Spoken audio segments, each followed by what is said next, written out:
Hello guys welcome to my mini blog. तो आज आसते मोर मामू घर मोर कजिन्स मैंने शॉपिंग करी मैरेज रोटा तो यहाँ जाऊँ शॉपिंग करी बलांगीर भल भल दुकान देखा चलो बोले मुझे बाट कोठी नुजे बलांगीर केन दुकान भलटा जे तापर आम जासु आम अप्सरा बजार के जेनटा कि समलेश्वरी मंदिर छक न अच्छे से देखसूँ काण काण भलटा अच्छे बोली मोर बहन मैंने ड्रेस देखसूँ और आम कुर्ता देखसूँ मैरेज लगे पिंधवार लगी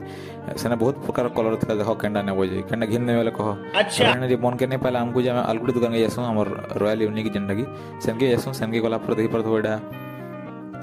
बछा निशा सब करुचन आउ सेने भी भल लग्सी आमको ड्रेस मैंने बोली आम बहन मैंने जिते बासन नहीं कहन घंटा घंटा आम वेट कराया पड़सी तो हेते भितर आम कुर्ता कुर्ता भी घिनी सारती न पूरा केते कुर्ता नेब देख सब कलर अच्छे तार संगे हल्दी कुर्ता गोटे एक्सट्रा अच्छे तो इन्हें बहुत लोग भी आसते घिनवार लगी मेरे सीजन ना पूरा बहुत भीड़ भी थिला तो आम खंजी हो कुर्ता क्या भल दिशे बोली दादा यहाँ खंजी हेले गोटे तार मुझे ट्राए कर तो ट्रायल मारी भल दिशे बोले कह नेमी ना तो नहीं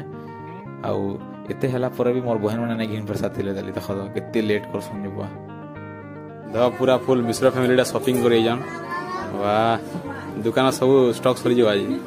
तापर फिर कहले मुझे शाढ़ी भी घिनमी बोले तो शाढ़ी भी घिनले एत लेट कले जे मुझे क्या करी बोली बोर हो लास्ट कार नहीं क्या करी बोले बरपिलार मुकुट पिंधि बसली न देख बरपिला टोपी पिंधली न भल दिशे कि नहीं अलग कथा बाकी बोर होली पिंधा पड़ला